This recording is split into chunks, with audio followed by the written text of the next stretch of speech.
सभी विद्यार्थियों का हार्दिक स्वागत है।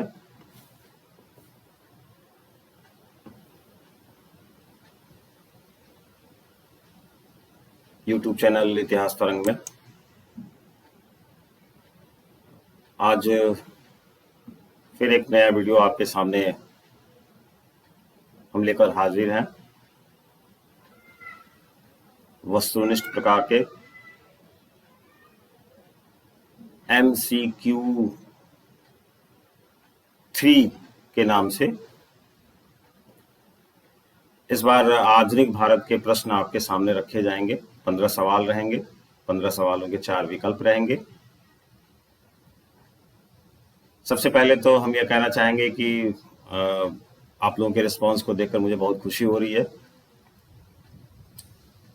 काफ़ी बेहतर प्रयास कर रहे हैं आप लोग, और मुझे फील हुआ कि थोड़ा आंसर को डिटेल में आपको समझाया जाए ताकि चीज़ें जो उनसे जुड़ी हुई हैं वो आपको और भी क्लियर होती हुई चले।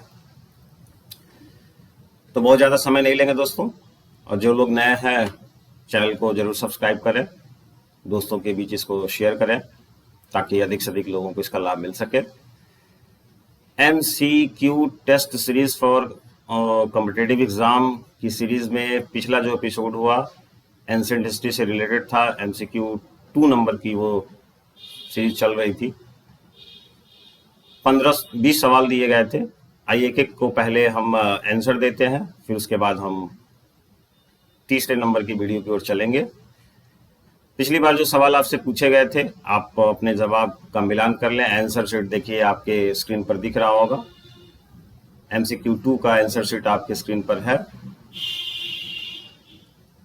थोड़ा डिटेल में हम इसकी चर्चा करते हुए चलेंगे। भारत पर हमला करने वाले प्रथम कौन थे? 4 विकल्प आपके सामने था स्क्रीन पर। इसका सही उत्तर होगा आर्य, क्योंकि आर्यों ने भी भारत पर हमला किया था, यूनानियों ने भी भारत पर हमला किया था, अरब वालों ने भी भारत पर हमला किया था। तो अगर ये चारों विकल्प हैं तो इसमें सबसे पहला हमला करने वाले आर्य माने जाएंगे। वह फसल जो वैदिक लोगों को ज्ञात नहीं थी, सिंपल सा उत्तर है इसका तंबाकू। बाकी सारी फसलों से वैदिक काल के लोग जो है परिचित थे।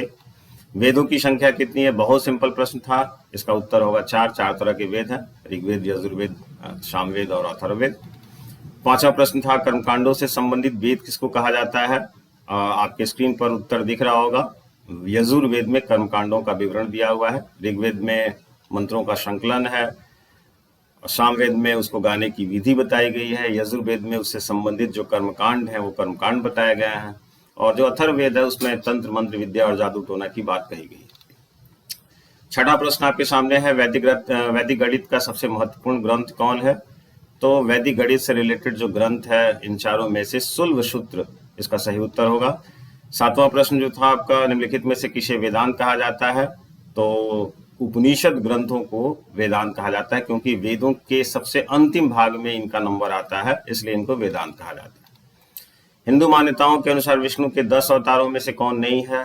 सभी लोग जानते होंगे 10 अवतारों में से गरुड़ अवतार की कहीं चर्चा नहीं की गई है। मत्स्य अवतार है, कूर्म अवतार है, वराह अवतार है, लेकिन गरुड़ अवतार की कहीं चर्चा नहीं की गई है। भारत की जो प्राचीनतम भाषा है उस प्राचीनतम भाषा में 4 विकल्प जो है उसमें से सही उत्तर होगा आपका संस्कृत। संस्कृत सबसे पुरानी भाषा है।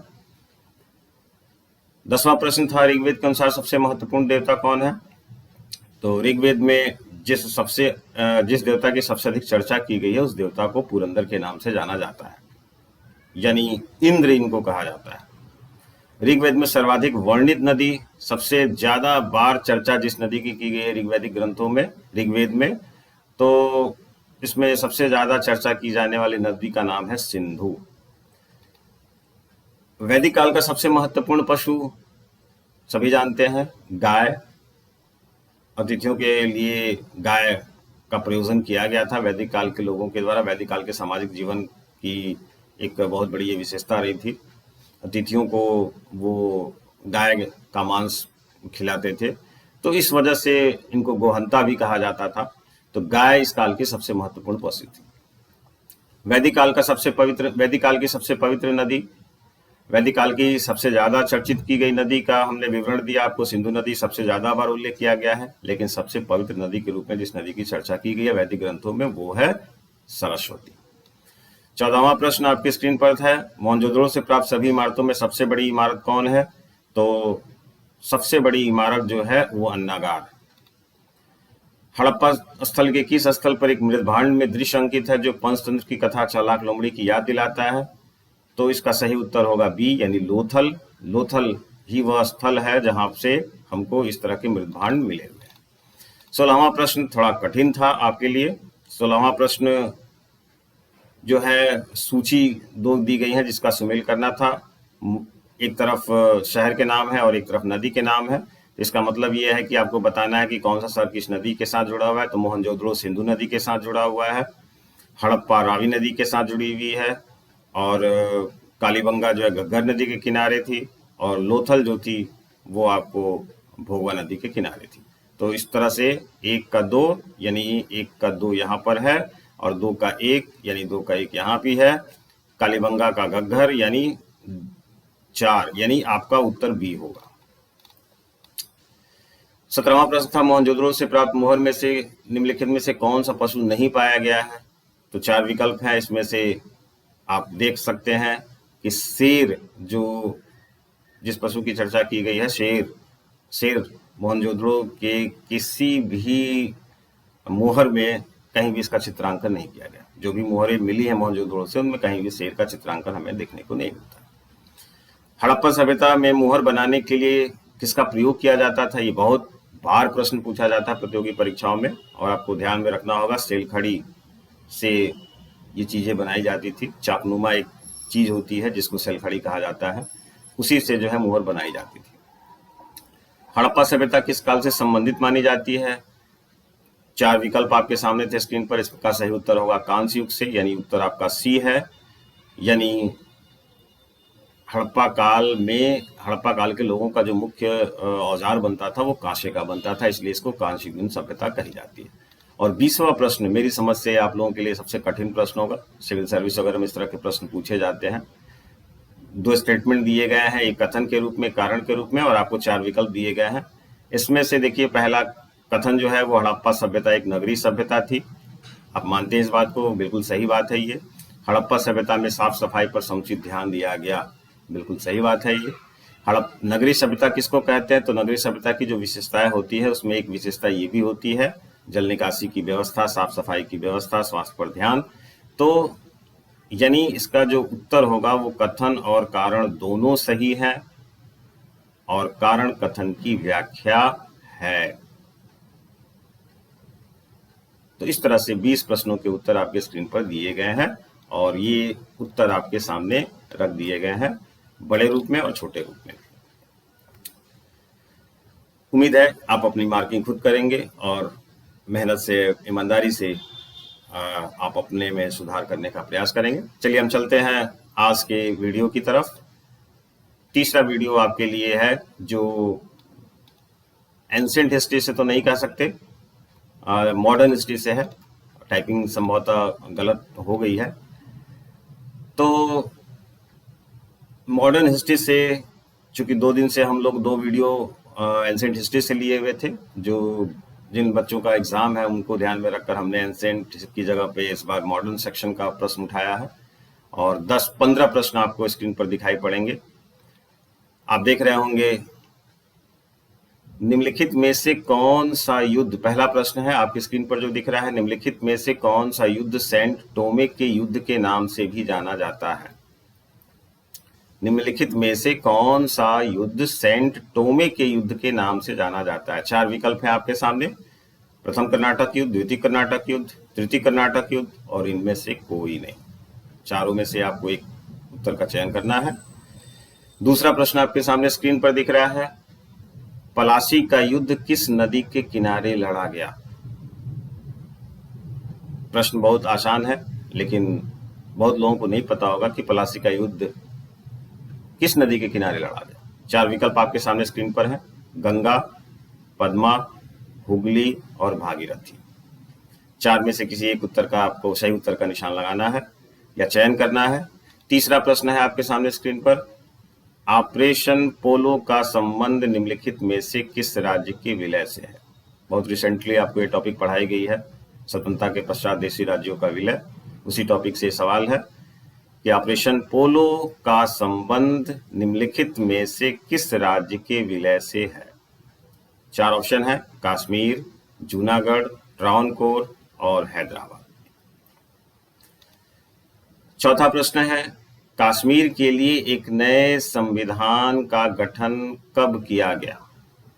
कश्मीर के लिए एक नए संविधान का गठन कब किया गया? 4 ऑप्शन है, 1948 ईस्वी, 1949 ईस्वी, 1950 ईस्वी, 1951 ईस्वी। 4 में से किसी एक उत्तर का चयन करना है आपको ABCD के रूप में। पांचवा प्रश्न आज के वीडियो का पांचवा प्रश्न है, निम्नलिखित में से कौन नकदी फसल की श्रेणी में आता है? निम्नलिखित में से कौन नकदी फसल की श्रेणी में आता है? 4 विकल्प हैं आपके सामने। कमर्शियलाइजेशन ऑफ एग्रीकल्चर आपने पढ़ा हुआ उसी टॉपिक का ये सवाल है। मक्का, तंबाकू, बाजरा और गेहूं। इन चारों में से किसी एक उत्तर का चयन आपको करना है जो सही होगा। बहुत आसान सवाल है। छठा सवाल, भारत सरकार अधिनियम 1935 की सर्वाधिक मुख्य विशेषता क्या थी? रिसेंटली ये टॉपिक आपको पढ़ाई गई है। 1935 गवर्नमेंट ऑफ इंडिया एक्ट की सबसे महत्वपूर्ण विशेषता क्या है आपको बताना है। 4 ऑप्शन दिए गए हैं। विशेषता तो सब होगी, लेकिन सबसे महत्वपूर्ण विशेषता आपको उन चारों में से किसी एक का चयन करना है। संघ का निर्माण, चुनाव प्रणाली, विषयों का बंटवारा और प्रांतीय स्वायत्तता। 7वां प्रश्न है स्क्रीन पर आपके, निम्नलिखित में से किसने पहली बार रेल समय सारणी बनाई? भारत में रेलों का विकास आपने पढ़ा है, उस टॉपिक से ये प्रश्न उठाया गया है। निम्नलिखित में से यानी 4 जो विकल्प दिए गए उनमें से किसने पहली बार रेल समय सारणी बनाई, time table of railway? 4 option है, George Bradman, George Bernard Shaw, George Bradshaw, George Brummell. इन चारों में से एक उत्तर सही है, आपको सही उत्तर का चयन करना है। 8वां प्रश्न है, प्रत्यक्ष कार्यवाही दिवस का आयोजन निम्नलिखित में से किसने किया? प्रत्यक्ष कार्यवाही दिवस का आयोजन निम्नलिखित में से किसने किया? 4 ऑप्शन है, भारतीय राष्ट्रीय कांग्रेस, हिंदू महासभा, मुजाहिदीन पार्टी और मुस्लिम लीग।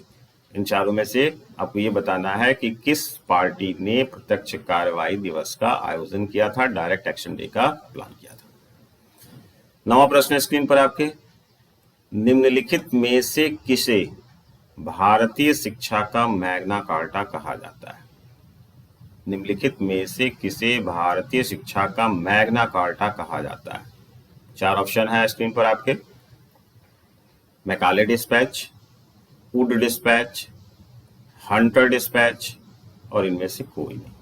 आपको बताना है कि किस डिस्पैच को, किस शिक्षा संबंधी सुधार को भारतीय शिक्षा का मैग्ना कार्टा कहा गया।